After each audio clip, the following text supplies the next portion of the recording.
What up, everybody? We're live here from 7th Sun Brewery in Tampa. Zach Blobner, Brian Ritchie, we are the Craft Beer Playbook. And I'd be lying if I said that we didn't match on purpose. It's not the only time that we ever match. Sometimes we do it on purpose, sometimes we don't. Just got that wavelength.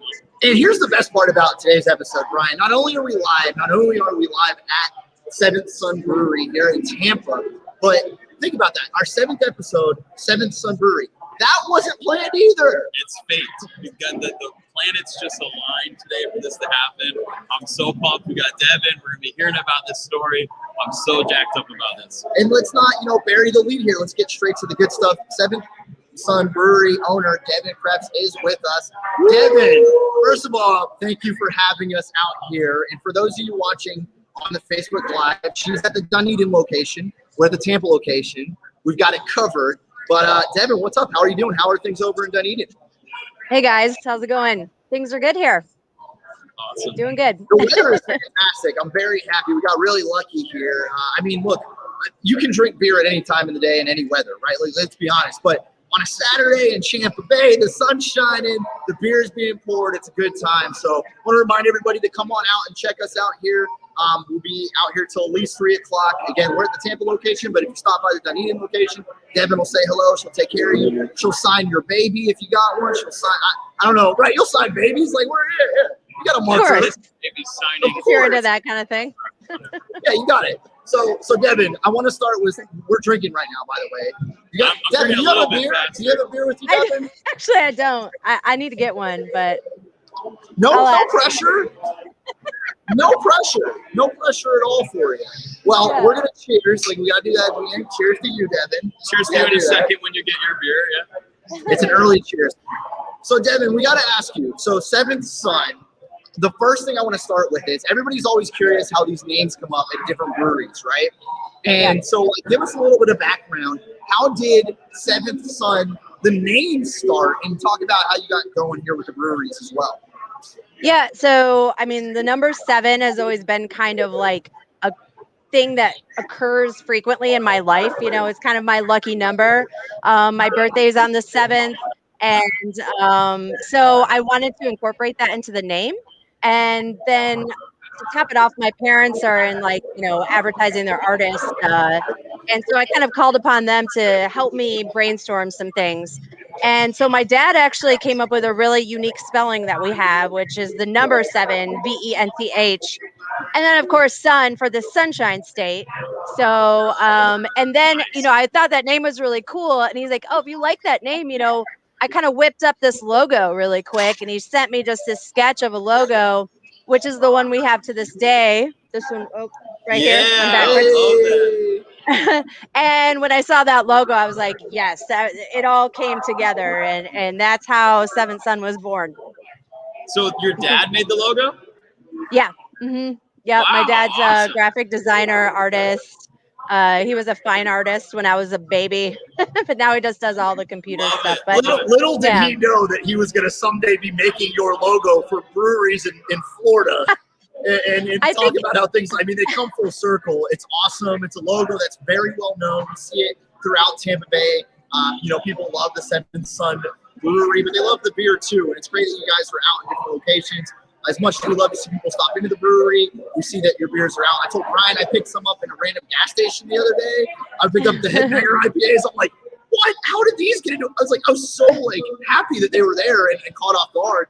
So that was cool. I have a question. So while we're on the topic of names, because you see these awesome names of some of these beers too, and obviously one of my favorite names of a beer here is Stoptimus Prime. So tell me the process, Devon, of how some of these beers get named. Is it like everyone throws a name into a hat and it gets pulled out, or how do you go about thinking of these really creative, catchy names that you definitely know grabs people's attention when they're looking at that chalkboard? So, believe it or not, naming beers is probably one of the hardest things that we do. So, it seems like the fun part, but it can be, sometimes a beer will just have a name where it's it's telling you, I need to be called this. And sometimes you're just grasping, trying to figure something out. So between all of that, like one of the things that I do all the time is we have like this list, this ongoing list. I know a lot of breweries do this where you'll be inspired by something or you'll hear something that's funny and you'll put it in the list. And so sometimes if you're really kind of coming up dry for a name, you can go to the list and you can, try to see if something's there. But really it's and then my brewer here in Dunedin, he comes up with a lot of the names. Optimus Crime was definitely his Nice. creative brain. Is he there So today? he's not here today, but yeah. They're So in it spirit, is though. definitely a group effort. It's a group effort for sure. Like we'll all kind of throw names in, and then some of the bartenders too will be like, "Oh, I thought of this great name. We should make a beer to." Sometimes you make a beer to fit the name. It happens. That's awesome. I've always wondered Yeah. that because I see these awesome names. You got Headbanger. I'm looking at the board right now. Time Bomb, Pink Charlie. So that's awesome. You guys have like a list then that everyone kind of helps develop, and then you just pick as you go, right? Yeah, it's a little bit of that, and then sometimes you're just inspired. Like a beer will just evoke a name in your head. It happens sometimes. Love it. Love to hear it. Now, you guys are about 10 years in, give or take, roughly. You're doing well. You got a couple locations. One of the things Brian and I talked about on one of the first episodes of the Craft Beer Playbook that we did was just how that's the goal, right, is to grow. And you always want to, a lot of these, I think the first craft beer place that we stopped by that was a brewery was in a warehouse. Where now you're seeing that some craft breweries are able to evolve and they're able to get into bigger locations or multiple locations. I was just talking to Justin, who's a listener of the pod, who's here today hanging out, and he told me that there's this really awesome brewery that he loves. It's literally part of a house. Literally have to go up a couple steps into this house, and it's like you said, I mean, you're getting these breweries now, they're popping up literally anywhere that you have space, and it's just really cool to see. It's like, we've got space, we're going to make it work. And I think one of the best parts is Tampa Bay. This is an area that has embraced the craft beer scene. How do you feel like Tampa Bay has grown, Devon, as far as a craft beer community? You said 10 years ago was when you guys started, give or take. Now where we're at today, how would you kind of, categorize the craft beer scene growing in the last decade? I mean, it's exploded. I mean, it's crazy when I came here to start 7th Son, there was probably less than 100 breweries, including like brew pubs in the entire state. And now we're looking at probably over 100 just in Tampa Bay. And it's funny that you say the idea of putting a brewery anywhere. My background was with Anheuser-Busch and Sweetwater Brewing Company out of Atlanta. And so I was used to a big production facility, and that was really kind of what I was thinking this was going to be initially. But it was right after the housing bubble burst. It was really hard to get funding. And so I had to kind of adapt my view for the business to something that wasn't my original idea. And so basically ended up starting this in this tiny little strip mall in Dunedin that's like less than 1,200 square feet, including the outside. In fact, we were only one unit. I think it was like maybe 500 or 600 square feet total, which really hadn't been done around here at all. And I remember people coming by, I'm showing them the space going, this is where it's going to be. And they're like, what?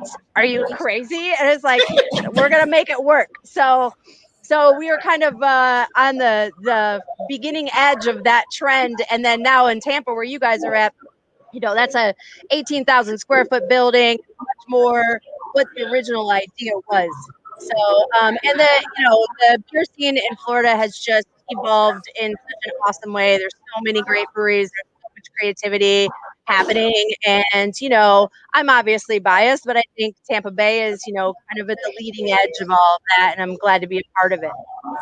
Awesome. And part of the interesting thing to me when I think of breweries and their story and and how they got started, and I love the story you just shared about the name of it and the logo and your dad working with that and being creative, and I love that. So I'm always curious about when I talk to owners of breweries who have started this, where did your passion for craft beer really start? So I know you talked about Sweetwater and obviously being a part of that, and that's a big catalyst, right? That can definitely springboard your career forward. But for you, I think, me and Zach have our own personal stories of where we just started on the craft beer scene and kind of dip your toes in the water. So for you, Devon, where did you really get your first passion of that, and how did that kind of grow to the point where you knew that one day you were going to open a brewery? So my story is definitely a bit of a unique one. I grew up in Michigan, and the first craft beer I ever had was was Oberon, and like I'm dating myself with That's a good one. and I'm dating myself when I say this, but back in the day it used to be called Solson, and that's what it was called when I first had it. And so anyway, so that was like the first craft beer that I ever had, and then I went on to try like cherry stout and all these different things. I'm not going to tell you how old I was. You know, whatever. We'll move on. When I started to like figure out, okay, I want to go to college. Where do I want to go? I was trying to figure out what I wanted to do. A friend of mine told me that there was Oregon State had a beer brewing degree, and I was like, that's not a real thing. Like, what are you talking about? So I actually looked into it, and they did. That's a fermentation science program at Oregon State. It was only like 5 years old at the time. And so I was like, beavers that's drink it. beer is what you're saying. The Yeah, beavers are beer drinkers. Well, damn. They are. Yes, go Beavs. So I was like, I actually did my first year of school in Colorado in Boulder, and talking about my dad doing logos and stuff. I called my parents and I was like, hey, I'm going to switch schools. I'm going to go to Oregon State because I want to learn how to make beer. And my dad was like, awesome. So he was in, like, he was already knew that he was going to be doing some design work for me way back in the day. So I basically went to school for it, and it's the only thing I've done in my adult career. Like, I've only worked in the beer industry, Anheuser-Busch to Sweetwater to, you know, even in the interim between Sweetwater and 7venth, I worked for a raw material supplier of brewing materials. So it's done it all a little bit. So it sounds like your parents have been a big supporter of this from day one, right? Yeah, they're major. They have.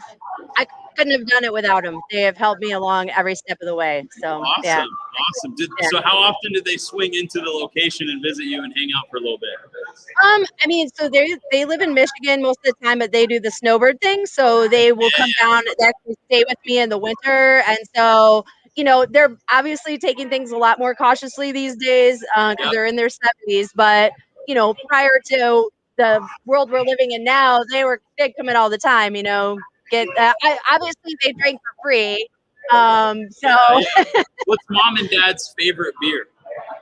My mom's favorite beer is Black Hole Sun, which is We're gonna try that because I've been talking to some people here today, and everybody here loves that who has tried it. Yeah, and so awesome. I'm really excited. Oh, I can't remember if I've tried it or not, but that's definitely on the list now. We're gonna try it today. We are the Craft Beer Playbook. This is episode 7, and we're at 7venth Son, fortunately, and happy we're talking to 7venth Son owner, Devon Kreps, and having a great time out here today. It's a beautiful time to be in Tampa Bay for many reasons. The craft beer scene is just one of the many best parts about this area, and we're excited to kind of chat more about your journey and how you got here, Devon, and just we're actually more excited too, equally as excited, I should say, to try a bunch of beers. You have a bunch on this wall here. I'm curious, so you obviously have 2 locations, Dunedin and Tampa.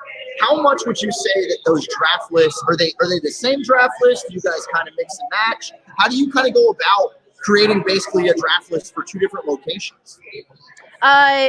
So Dunedin only has 10 taps. So that Dunedin ends up being the challenge because having like 20 plus different beers to choose from and having to condense it into 10. I have to give all the kudos and credit to my bar manager over here in Dunedin, Kat Davis. She coordinates and organizes it, and you know, we keep our core beers on, and then we kind of rotate through some of the others, always trying to keep something that's a variety that everyone kind of wants. And then in Tampa, we have 28 taps, so kind of sky's the limit there, you know. So yeah, we just try to keep it interesting, I guess, and varied and to everybody's taste. So as we kind of look at some of the things that have happened, we know kind of how it got started now. We know about the logo. 10 years is a long time to be making beer, and I mean that in the nicest way possible because we've seen people try to make beer. You're calling me old, aren't you? Yeah, I know. Hey, here's the thing. So Devon, one of our best friends in college, he tried to make beer, and it went awful. We tried it. It was just so bad. So the fact that not only are we so far in with 7venth Son, you guys are continuing to make beer, continue to be successful.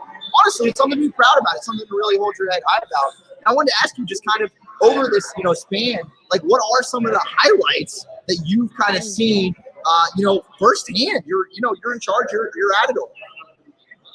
I'm sorry, I missed the end of what you said a little bit. Highlights of like beers that we've made. Is that what you're talking about? Like 7th Son. Like what are some of the milestones for you? What are some of the things that you hold most dear over the past 10 years of being an owner of a brewery?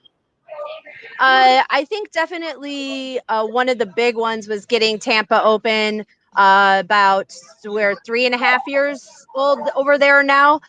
It was a massive undertaking, and it was one that I'd been working on so long. I wondered sometimes if it was ever actually going to come to fruition. So, and I'm not kidding you. Like we had like plans this grand opening day, and I got my license to be open at 4:30 p.m. the day before. It was down to the wire to that much that it was just like, it was so stressful. But I can't even imagine. I really can't.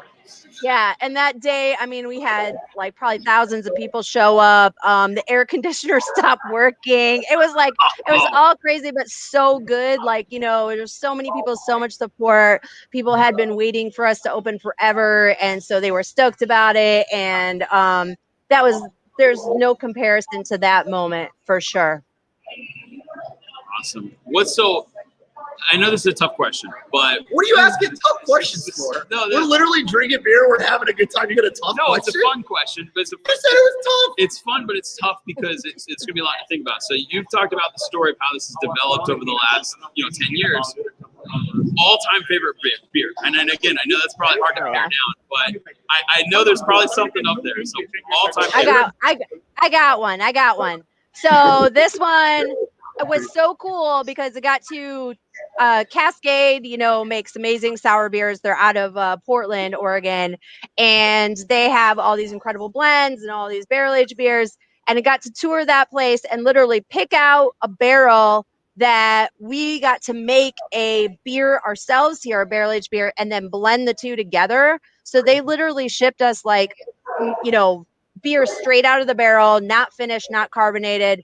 Took that, blended it with a barrel-aged beer that we created specifically for this, and then it was called West Coast to West Coast. And for the people out there that are so much better at holding on to beer than I am, I've had a few 7th Son fans like show up to anniversaries and stuff and go, I still got a bottle, and so I've gotten to try it. I think we put that one out. It was like, oh man, I think it was like 2014 or 2013. It was a long time ago, and it's still amazing. And it was it was an honor to get to work with the folks from Cascade. And it was one of my favorite beers we ever made. West Coast. Yeah. And that was kind of like the pie in the sky one, but otherwise, and I know it sounds kind of corny to say this, but Headbanger, like IPA, it's like my go-to. I always go to that beer. Yeah, we're all some headbangers. Yeah. Love it. I gotta get that quote on a t-shirt. We're all headbangers. Yes. So I want to ask you kind of too as we go through more here again. Zach Blogger, Brian Ritchie, the Craft Beer Playbook. On the 7th episode, naturally being joined by 7th Son owner Devon Kreps, and we're on location in Tampa. Devon's over in Dunedin. So if you're out and about today, you're watching on the Facebook feed, check us out. Come say hello both to Devon and us at either brewery. If you make the trip to both, you can get bonus points. I don't know what that means, but you get bonus points in terms of stuff. One of the things that Devon, me, and Brian really love about craft beer is the community element. And I just think it's so interesting because how many businesses exist in a world where, like, as you try to start up, there are people that want to help you. Like, we go to other breweries and it's like, oh, it's a bartender from a different one, a different brewer from a different one. And it's the most supportive system I've ever seen in my life. Like, there's families out there that don't support each other as much as the craft beer scene does. So are there any like craft beer community, other brewers in the community or stuff that you've worked with that you just like, you've seen that extra mile of like community and neighborship? You're putting her on the spot now. But I know that it exists though. I know that it's a thing. Well, I mean, it's kind of hard to nail it down to any, few, but, in terms of, it's kind of like that, going to your neighbor to borrow some sugar, like that. I have been that one that's like borrowed sugar a bunch of times. So, and like definitely like Angry Chair, those guys have helped me out of it. They literally helped me out of a jam yesterday. I don't mean to cut you off. We're being asked for our next beer. Do you have any suggestions? Yeah, you guys said you were gonna. We don't very often get to ask the owner of a brewery what we should drink. Well, you guys were talking about trying out the Black Hole Sun, right? Yep. Want to give that one a spin? Let's do it. Katrina's giving us a thumbs up. All right, we're in. And in fact, while you're at it, I want to get one too. So there we go. Hold on 1 second. Okay, do you guys care if I get up for just 1 second? Yeah. We can make that happen. Can you get one for me? Okay, cool. I got someone that can help me out. Plug of like, by the way, again, you're on episode 7. That's the power of being the owner. So you can just give the little, the little finger wag and be like, waiter, please. Waiter, I'll take another one. What a team effort. Look at that. Awesome. Whoa. I'm not used to this backwards camera situation. There we go. Yeah. Perfect. Did I see that? So I saw you guys just came out with that. I was obviously tweeting about it and how I wanted to try it. Is that a collab too? Correct? Like that's something? No. This one is it's kind of a funny story. I had this grand plan to I wanted to make a light Berliner Weiss sour that was normally light in color. I wanted to make it like black or dark and to kind of mess with your minds. And so I tried to this activated charcoal, blah, blah, blah. It didn't work out. It was not pretty. So I was like, well, but I still like the name and I need to give it some sort of dark element. And so I was like, coffee kind of adds this layer. And so I was like, raspberry and orange with coffee, would that be super weird? And so then we just did a small little 15-gallon attempt at it and it turned out to taste amazing. And so I was like, holy crap, this is really good. And now it's definitely a favorite of a lot of our regulars and including my mother. Have you tried to mix anything that you thought was going to work great and then didn't? Because I feel like that's one of the beauties of working in beer. You can take a million different, or not maybe a million, but several different things. And you're like, oh, we can try this in a beer and see how it works. And sometimes it sounds like it'll be cool. And then you try it afterwards and you're like, we didn't hit on that one. Yeah. Oh man. I know that's happened. Oh, I know one. What is it? Elderberries or whatever. We did this elderberries. Because we had a podcast where we talked about what dragon fruit. You're the one that doesn't know what fruit. We didn't know what dragon fruit looked like. We didn't know what it was. So what is an Have you ever elderberry seen? like? So I don't. I can't. I have to be honest with you. I don't know because I got a puree, but I can tell you that the puree looked like pea soup, and it smelled like green. Yeah, it smells like green beans and pea soup too. So I was this is not a good idea. Not a good idea. That's so weird. All right, so but while we're on the sorry, I want to hear your answer to the other question that you asked her about what was the community.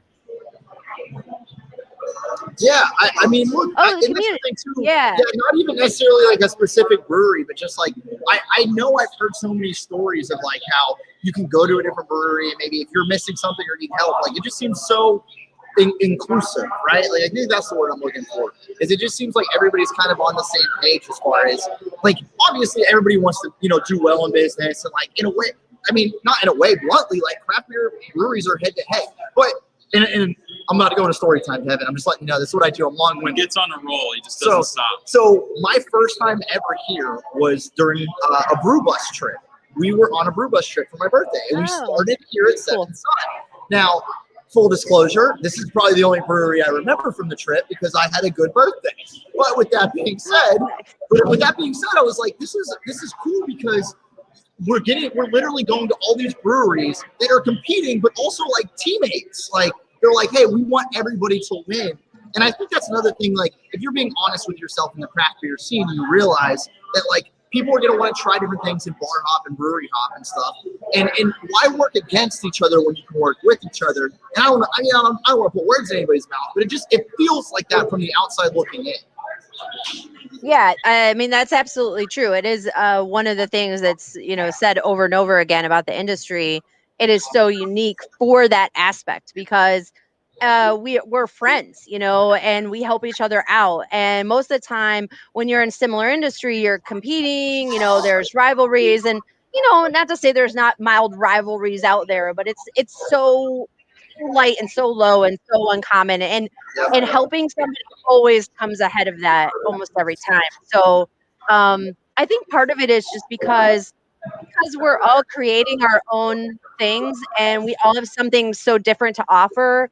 It's kind of like if you took two different artists and had them paint a picture of the same person, it's going to come out looking different, you know? And so that's the same thing as like, you know, Angry Chair could give me one of their recipes and I could make it on my brew system and I'd probably put my spin on it and it would taste different from how they made it. You know, it's like, so that kind of, I think, helps take away that piece of it because, you know, we're all doing our own thing and it's all different. And, you know, everybody kind of gets more out of having more options, you know? And it's funny because like I always try to point out to people, as elementary as it sounds, craft beer is art, and it's like in this conversation, you talk about people remixing beers, right? Like and being cool with it. That's what music is, right? Like you get all these different cover songs or remixes. But think about it, like if you're an artist and you needed a great song, and your song was awesome a year ago, but it's kind of died down. The best thing for you is if another artist takes it and like reimagines it a little bit, then it's popular again. Beer's the same way. You can be like, oh, this is an awesome beer. And guess what? Now we're working with this other brewery that we're friends with, and now it's the same beer. It's awesome. It's different a little bit, but it's still awesome. Like, and, you know, I don't want to get too philosophical, but beer is art. Beer is art, Brian. Shakespeare. It's science and art combined. That's what's so cool about it. So speaking on that topic, then the science and art, right? So we're drinking Black Hole Sun, which, by the way, should we all cheers? There's a lot going on. I like it. Let's get a little. Here we go. We gotta go towards the camera. Go towards. Yeah. All right. So tell us the story of this one. How did this one come about? What's the science and art behind? There's a lot going on here. Black Hole Sun, right? Is what it's called. Yeah. Yeah. So this is what I was telling you guys about before, where it's like I was thinking, oh, I kind of had the name before I had the beer. And so I knew I wanted to do a Berliner. I wanted to do something fruity, but I was like, I wanted to mess with people's minds and make the color of the beer dark. But my attempts at trying to do that didn't work out so great. So I was like, well, instead of making it look dark, why don't we add kind of a dark flavor element to it, you know? And so coffee was the thing. We gave it a shot. I thought this is probably gonna be terrible. We did it. It was actually awesome. And so now it's become like a staple. Like we don't have it all the time, but we kind of we brought it back multiple times. So it's and I didn't even say what it. Oh, sorry. Go ahead. No, I was just gonna say that there's two of your regulars in here right now, Justin and Leroy, who are in here. They told me quite a bit, and both of them are drinking that beer right now, by the way. And they recommended it to us.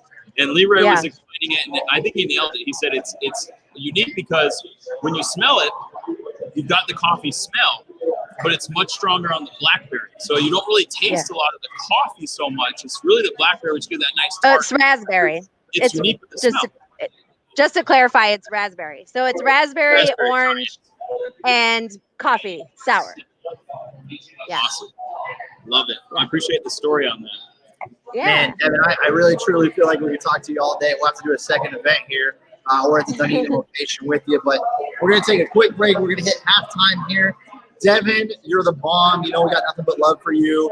Appreciate you having us. And I know we're virtually together this time. I'm hoping we can link up with you real soon. But just, again, from the bottom of our hearts, thank you so much for having us out today. Thank you so much. I'm so glad to have the opportunity to do this, and I'm so glad you guys love the beer. Appreciate it. Awesome. So, Zach Blogger, Brian Ritchie, Craft Beer Playbook. It is episode 7. We're at 7th Sun Brewery. Just had a great conversation with our girl over there, Devon Kreps, 7th Sun Brewery owner. We're going to take a quick halftime break. And then when we return, we're going to talk a little bit about Champa Bay. It's been a good time around town. The Lightning Cup champs, the Bucs Super Bowl champs, the Rays about to start spring training, and they are the defending AL champs. So a lot of winning, a lot of great beer, and we'll get to that when we return. Devon, again, thank you so much. We'll talk to you soon. Thank you. Thanks, guys.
slid down the bench. Back. This is the Craft Beer Playbook. I don't know why I'm looking there. I tried to grab Zach's beer. You I didn't should try have to. known because I'm always lower than he is because he drinks so damn slow. Well, they can't even see it because of the banner. Oh, yeah, we're not in the break anymore. We're good. We're in, right? We're live? Yeah, we're in. We're live. We've stayed live. Welcome back.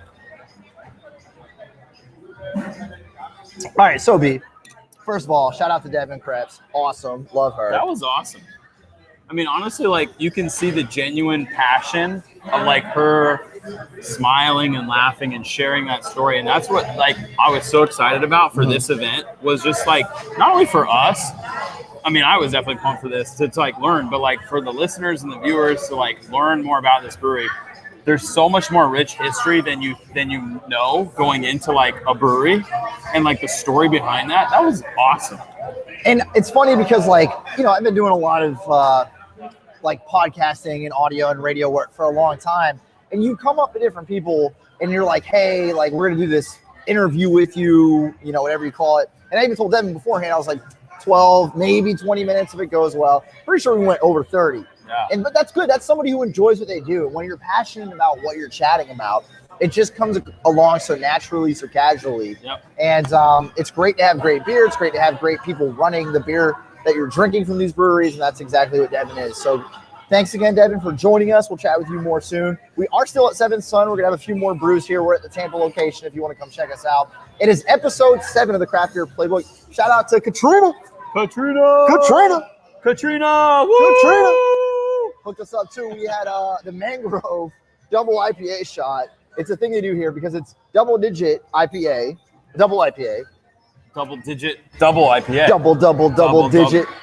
IPA. So we had a couple of those. So we're feeling great right now. And we're going to wrap things up talking a little sports because, again, you know, we love our beer. We back love in our wheelhouse, you know. Champa Bay. And we'll work backwards, I think, you know, from the last team that played, which was the Tampa Bay Buccaneers, right?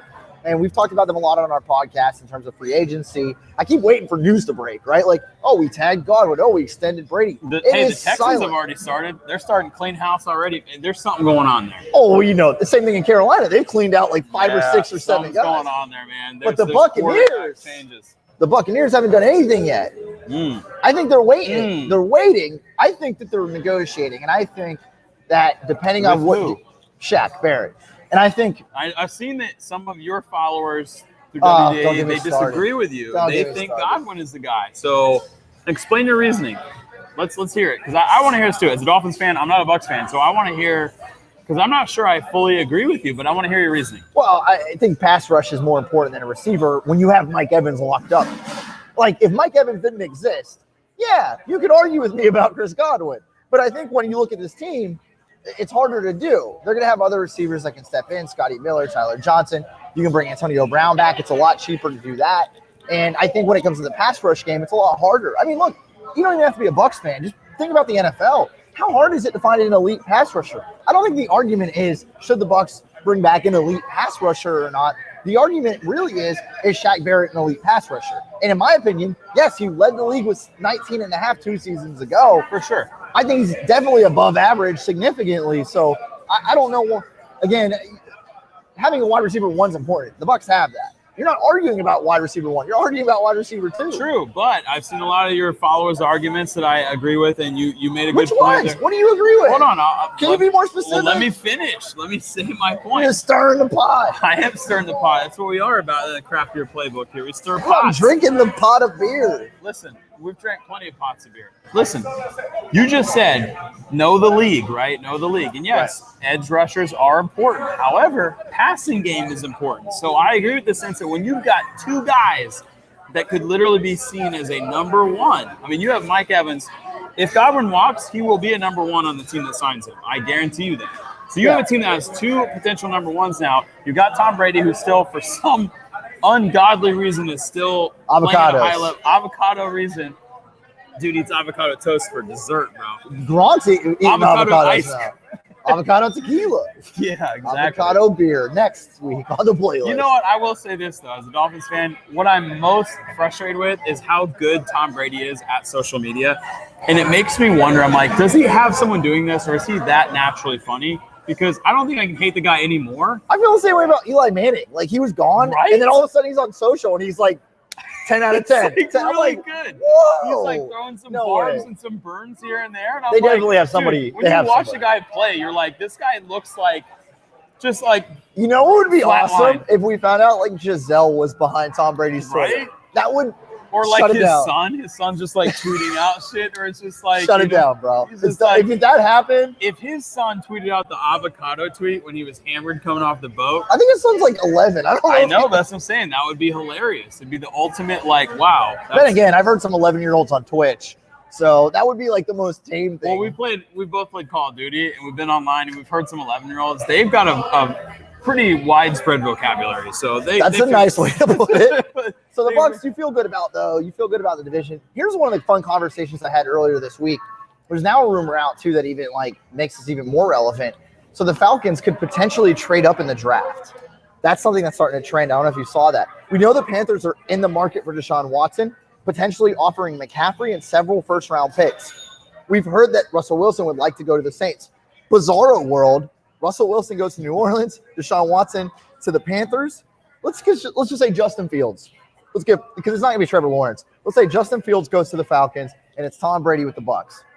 Who's in the best position to start the season? Tom Brady with the Bucs. Run it down for me one more time. Justin Fields with the Falcons. Not Cam Newton. Deshaun Watson with the Panthers. Cam Newton back to the Panthers. I know, as the backup to Deshaun Watson.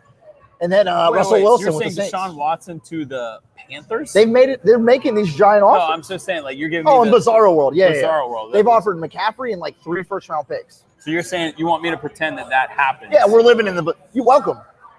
Into the black hole sun Anytime of I'm with you, Bizarro. it's Bizarro world, so it's not easy for me to step into that. So, Russell Wilson with the Saints. Deshaun Watson with the That Panthers. is Bizarro. Well, they're on his You're list. asking me who's in the best position. If that were to happen, what team would you like the most? Oh God, are you kidding me? Keep it in your pants. Like you just said, Russell Wilson on the Saints.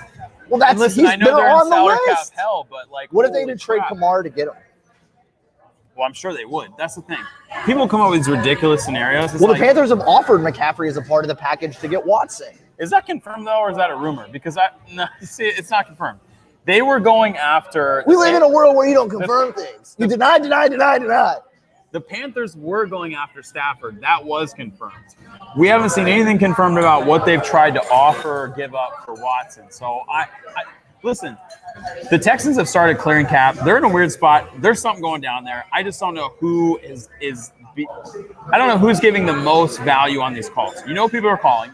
You know, they're asking about it. So you're saying basically, let's just skip ahead. Russell Wilson would make them the favorite to win the Super Bowl if he went How to New can you Orleans. not say that? I'm not disagreeing. I'm asking you a question. Easily. Think about how fun that division would be with Wilson, Watson, Brady, and then you throw in Justin Fields. Hey, Justin, not only are you replacing Matt Ryan randomly because we didn't know this was going to happen, we got to go up against 3 of the best top 10 quarterbacks in the league. Man, that would be fun. And then that division has been so volatile anyways over the years. Because, like, there was that record, right, for a Breeze, while where it's Newton, like, Ryan. is it still going? Or that there's never been a back-to-back division winner? No, I think that got broken like a couple years ago.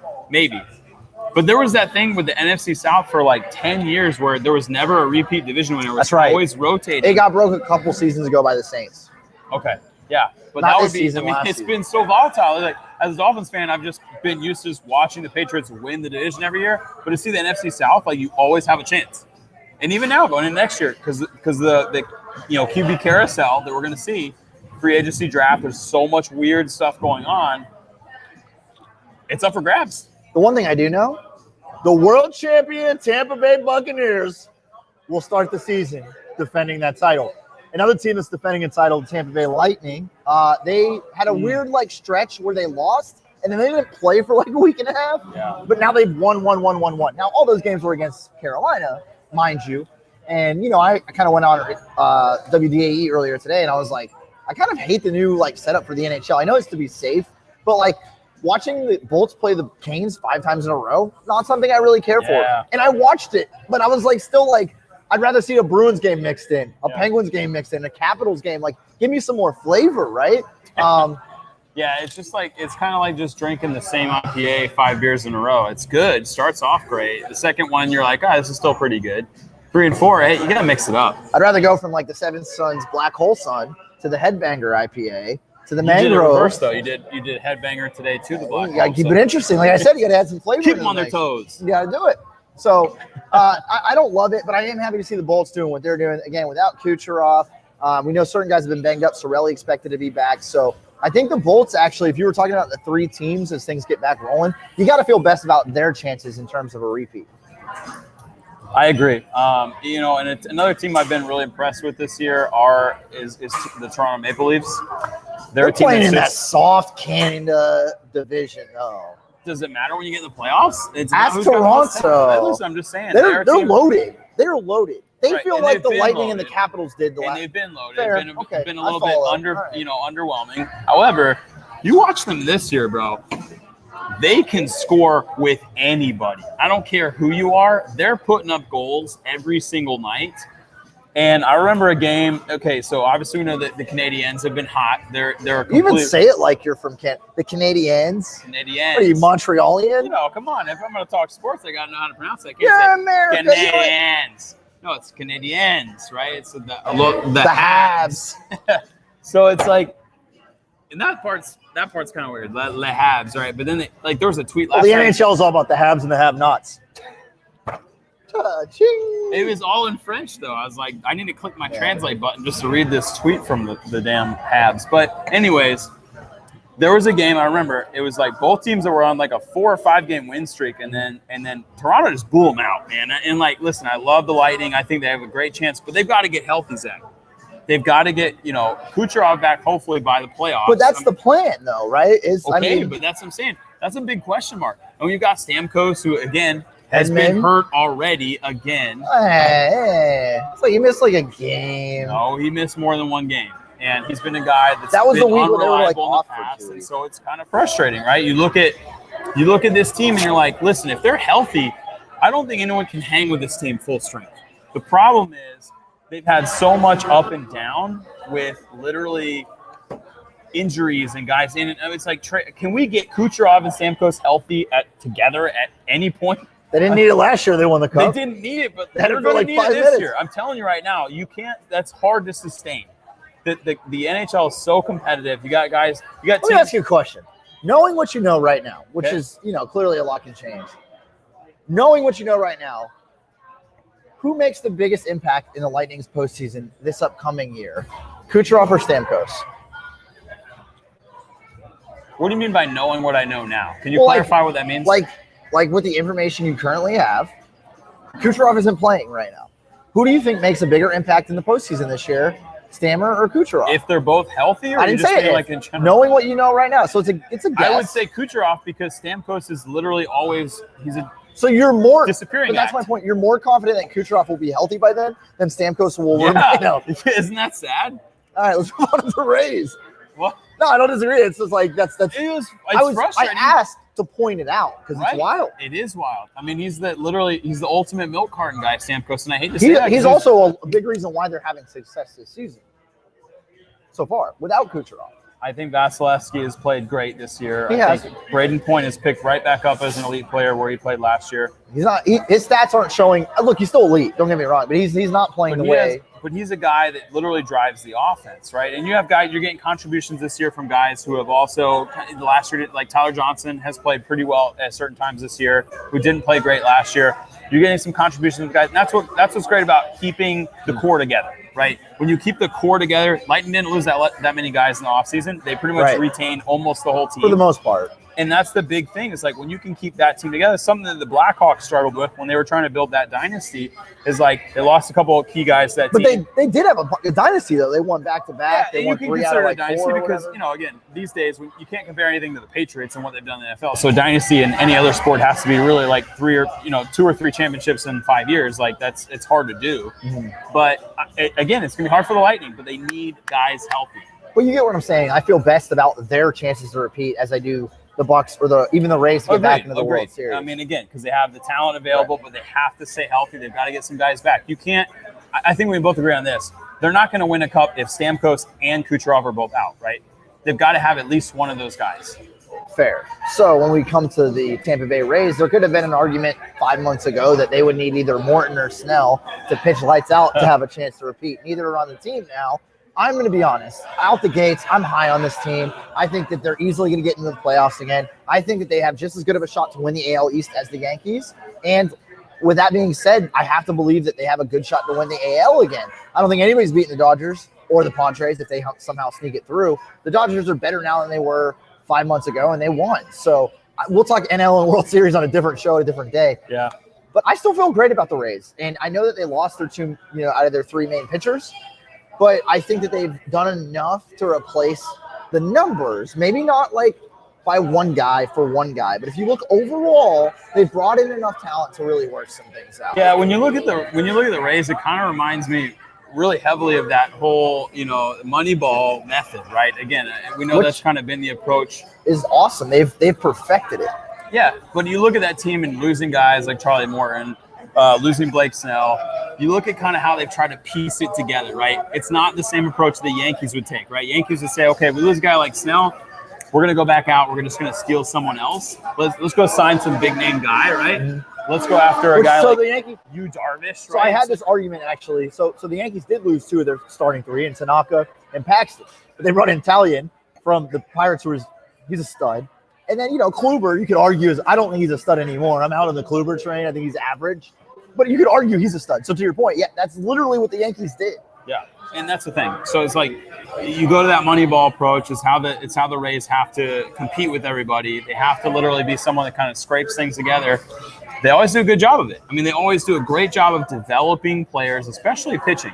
So you got guys, and again, we both know they have a strong farm system with arms anyways. So you got guys that you're bringing up year after year that are going to contribute late in the season that's going to matter. So the Rays always have a chance. I mean, just because of their farm system and their arms alone, you have a stable of arms like that. I mean, what was the nickname last year? They called the stable. It was the stable. No, you said stable once. Yeah, they were called the stable. Right. So when you have the stable, the horse is in the back, baby. The horse is in the back.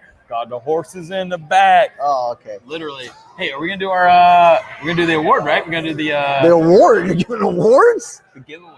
I am doing whatever you want to call it. I was just texted the giveaway.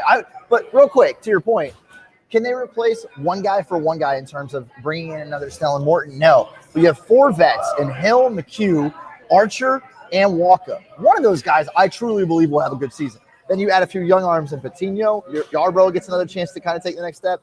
McKay will be healthy at some point. Maybe Honeywell has the year. They have enough guys to pick from. And you only need two to pop. I think we're probably on the same page. We don't expect a lot out of guys like Archer or Waka, right? But it's like, that they're veterans.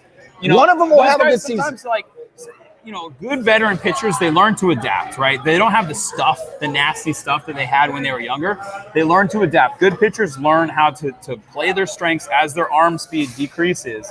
And they learn placement. They learn pitches that really work better for them rather than just throwing gas, right? Which has been like Archer's thing. He's like always been like that. Which is great for an inning or two.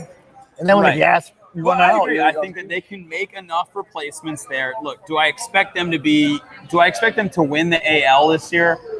I don't think so, but they can get close. They can be someone that I think definitely competes because they have the stable, because they're going to match that up with that Moneyball approach, and they're going to compete. They're going to be a team. They're young. They've got a good upswing. They've got great potential hitting-wise, too. You got Brendan McKay, who's also going to be, I think, a star in the league. I think he's awesome. He's going to be developing. He's coming back from injury, so I don't know if he'll be ready to go. He won't be ready to go start right away, but if he can come back in the summer and they're in the mix, I think he'll be all right. All right, everybody. Again, I want to start off by thanking Devon for having us out. She's the owner of 7venth Sun Brewery. We're here at the Tampa location. She's at the Dunedin location. And it's been so much fun. Katrina has hooked us up left and right. She set us up. She took care of us. But we've come to a close here on our first live remote, episode 7, 7venth Sun Brewery. So it's okay. We're wrapping up. We're going to have another beer. We're going to hang out for another moment or two. We have a winner, Brian. I just got texted the official results. You got the results. Really? So you can be at Dunedin or Tampa to win. I'm going to let you do the announcements. I feel Should I announce it out loud? Because one of the requirements is you got to be on location. Yeah. You got to be here. All right. Yeah, because we're going to give it away right now. The winner. Attention, 7venth Sun. Oh, we have the winner of our giveaway. We're going to announce the winner. Everyone paying attention. All the way in the back. Yes. All right. And in Dunedin, because you can also win there. So if you are even though he's yelling here, you have to be on location to win the giveaway. All right. I did a drum roll already. Drum roll. I already did the drum roll. Courtesy of Kat, she has drawn our winner. Our winner is Leroy Caraballo! Yeah! Come on over here. Let's get him on the camera. You want to get him on camera? Yeah, back it up, show him. Leroy's here. There, slide in. Slide in. Leroy. Jump in here, Leroy. Slide in. How does it feel to win? I didn't know already I was winning, so I don't. So this is so Leroy's our winner. We'll see you guys on the next episode next Thursday. Craft Beer Craft Beer Playbook. Playbook.